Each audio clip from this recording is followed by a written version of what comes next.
이 시간에 우리에게 주시는 하나님의 말씀은 누가복음 1장 1절부터 4절 말씀입니다. 제가 가진 성경으로 신약 87쪽입니다.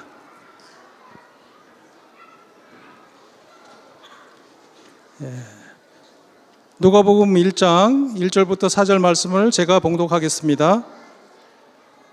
우리 중에 이루어진 사실에 대하여 처음부터 목격자와 말씀에 일꾼된 자들이 전하여 준 그대로 내력을 저술하려고 붓을 든 사람이 많은지라. 그 모든 일을 근원부터 자세히 미루어 살핀 나도 데오빌라 각하에게 차례대로 쏘 보내는 것이 좋은 줄 알았노니 이는 각하가 알고 있는 바를 더 확실하게 하려 함이로라. 아멘. 네, 여러분 안녕하세요. 와, 오늘 우리 교회 사람들이 다 모인 것 같아요. 어린이부터 할아버지, 할머니까지 진짜 많이 모였네요.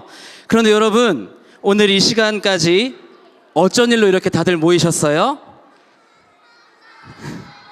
맞아요. 오늘은 예수님의 생일을 축하드리기 위해 이렇게 우리 교회 온 식구들이 다 모였죠. 오늘 우리를 위해 이 땅에 오신 예수님의 탄생을 축하하는 이 자리, 우리 교회 전 세대가 이렇게 함께 예배드리러 모인 것을 보시고 우리 예수님께서 얼마나 기뻐하실까요? 또 얼마나 고마워하실까요? 우리 예수님 생일 축하드려요 하는 마음으로 예수님께 큰 박수 올려드릴까요? 예수님 축하합니다. 네. 저는 어렸을 적에 제주도에 있는 어느 어촌 마을에서 자랐어요. 여러분 제주도 가봤어요? 알겠어요. 제주도에서 한 달 살기가 꾸준히 유행하고 있다던데 저는 제주도에서 20년 살기를 하다가 육지로 올라온 사람이에요. 당시 제가 살던 집은 창문을 열면 한라산이 보이고 고개를 빼서 돌리면 바다가 보이는 곳이었어요. 더구나 초등학교를 다닐 때는 걸어서 다녔는데 어촌 바로 옆에 있는 학교라서 등굣길에 늘 바다를 보면서 걸어 다녔죠. 낭만 있죠? 그러던 어느 날이었어요. 초등학교 한 1, 2학년 때였나? 그날도 어김없이 바다를 보면서 천천히 학교로 걸어가고 있었어요. 그런데 그날 제가 뭘 봤는지 아세요? 바로 제주에 서식하고 있는 남방 큰 돌고래 무리였어요. 진짜 저런 느낌으로 돌고래 몇 마리가 헤엄치는 것을 꽤 가까이서 보게 된 거예요. 여러분들은 아쿠아리움 같은 데서 돌고래 보셨죠? 저는 학교 가는 길에 봤어요. 너무너무 신기했어요. 돌고래들이 바다를 힘차게 헤엄치는 모습을 그것도 그렇게 가까이서 보기엔 처음이었거든요. 한참을 멍하니 바라보다가 문득 정신을 차리고는 설레는 마음을 가지고 학교로 달려갔어요. 그럼 여러분 문제, 제가 돌고래를 보다가 왜 갑자기 설레는 마음으로 학교에 뛰어갔을까요? 우와, 정확했어요. 맞아요. 친구들한테 자랑하고 싶어서 달려갔어요. 나 오다가 돌고래 봤다? 친구들에게 말해주고 싶어서 그랬어요. 실제로 그날 학교에 가서 제가 등굣길에 돌고래를 봤다고 몇 번을 설명했는지 몰라요.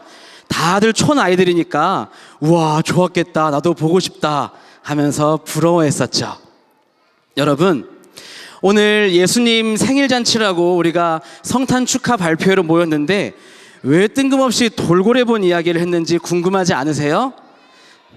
그건 바로 그때 돌고래를 본 기쁨을 다른 친구들에게 알리고 싶어서 설렘 가득했던 저의 모습이 예수님의 이야기를 다른 누군가에게 알리고 싶어서 설렘 가득했던 한 사람의 이야기와 비슷했기 때문이에요.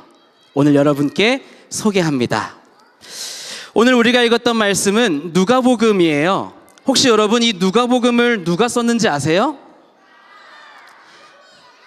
하나님, 바로 누가라는 사람이에요. 의사였던 누가는 신약에서 누가복음과 사도행전 두 권의 책을 쓴 사람이죠. 누가복음의 특징을 한 가지만 꼽아보자면 예수님의 탄생 이야기를 아주 자세하게 기록한 복음서라고 할 수 있어요. 마가복음이나 요한복음엔 예수님이 탄생하신 이야기가 기록되지 않았어요. 마태복음과 누가복음에만 기록이 되어 있는데 그중에 우리가 읽었던 누가복음은 탄생뿐 아니라 예수님의 어린 시절까지 아주 자세하게 기록해 놓았죠. 또한 누가복음은 마치 편지를 쓴 것처럼 누군가에게 보내는 듯한 머릿말이 있는데요. 3절의 말씀을 제가 쉬운 선정으로 읽어드릴게요. 존귀하신 데오빌로 각하, 저도 이 모든 일을 처음부터 자세히 조사하였으므로 이 일을 각하께 차례대로 기록하여 드리는 것이 좋다고 생각합니다. 자, 누가가 열심히 쓴 누가복음을 가장 먼저 읽어보게 될 사람이 누구였을까요? 바로 데오빌로 각하라는 사람이에요. 데오빌로가 누구인지에 대해서 참 많은 이야기가 있지만 사실 지금은 그게 중요한 게 아니에요. 누가가 데오빌로 각하에게 무엇을 그리고 어떤 마음으로 전하려 하였는지가 중요하죠. 누가는 예수님의 이야기를 오랫동안, 그것도 아주 꼼꼼하게 조사했어요. 예수님께서 어떻게 태어나셨고 또 어린 시절은 어떻게 보내셨는지, 그리고 어떤 말씀을 전하셨고 어떤 기적을 베푸셨는지, 그리고 훗날 예수님께서 어떻게 십자가에 달려 돌아가시고 또 어떻게 다시 부활하셨는지 누가는 예수님에 대해서 누구보다 열심히 살펴보았대요. 그리고 누가는 자신이 열심히 조사하고 모아놓은 예수님의 이야기를 로마의 높은 사람으로 추정되는 데오빌로 각하에게 들려드리고 싶어 했어요. 이때 누가는 어떤 마음이었을까요? 설레는 마음, 맞아요. 저는 어렸을 적 돌고래 본 것을 친구들에게 자랑했을 때 그 설렘처럼 예수님에 대해서 큰 기쁨과 설레는 마음으로 데오빌로 각하에게 전하고 싶었을 것 같아요. 데오빌로 각하, 하나님의 아들 예수님께서 태어나셨어요. 우리를 구원해 주시기 위해 이 땅에 오셨어요. 너무너무 대단하지요? 누가의 이 마음에는 예수님을 전하고자 하는 설렘의 별이 예쁘게 떠올랐을 거예요. 오늘 예수님의 생일을 축하하기 위해 우리 교육부서 어린이들과 학생들이 열심을 다해 축하의 순서들을 준비하였어요. 어떠한 모양과 모습이든 먼저는 우리를 위해 이 땅에 아들을 보내신 하나님과 또 찾아와 주신 아기 예수님께 반짝반짝 영광 올려드리는 시간 되기를 바랍니다. 그리고 우리 친구들과 학생들도 큰 기쁨과 설렘으로 많은 이들에게 예수님의 탄생을 자랑하고 선포하는 시간이 되기를 또한 바랍니다. 그래서 오늘 이 밤 우리 모두 이 땅에 오신 예수님으로 행복해지는 시간 되시기를 간절히 바랍니다. 제가 잠깐 기도하겠습니다. 우리를 위해 이 땅에 아들을 보내주신 하나님 감사합니다. 오늘 이 시간 우리 교회 전 세대가 하나님께 올려드리는 성탄 축하 발표회를 기쁘게 받아주세요. 예수님의 이름으로 기도합니다. 아멘.